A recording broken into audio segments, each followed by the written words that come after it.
Kakaroon ngayon ng girian sa pagitan ng dalawang higanteng promotion ng Japan. Ito ay ang Kameda at ang Taken promotion. Na kung saan minumungkahi ng Kameda promotion na hatiin na lamang sa dalawang promotion ang bansang Japan.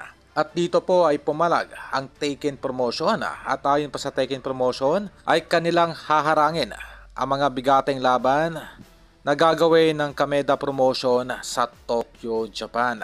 Well, ganun pa man, ito ay isang uri lamang ng isang pagbabanta. Ganun pa man, mula po sa ating nakuhang impormasyon ay may matagal na pong alitan ang dalawang nasabing bigating promotion ng Japan. Ang lahat ng ito ay nag-ugat sa muling pagbabalik nitong si Quadro Alas sa bansang Japan, na kung saan ay hindi po nagustuhan ang Taken promotion. Ang claim nitong si Kameda na ang ating kababayang si Quadro Alas lamang daw ang tatalo sa kanilang pambatong si Naoya Inoue. Paalala, no, itong si Naoya Inoue po ay nasa ilalim ng Taken promotion. Gano pa man ayon sa Kameda promotion, maganap man sa Japan, sa Mexico o maging sa Pilipinas ang naturang laban, ito ay itutuloy pa rin. Marahil no, ang priority ng Kameda promotion ay makagawa ito ng isang mega fight sa pagitan nga po ng dalawang elite fighters. Dahil kung ito nga naman ay may kasa ng Kameda promotion, ilang goal po no nitong si Kameda ay magkaroon po ng mga mega fights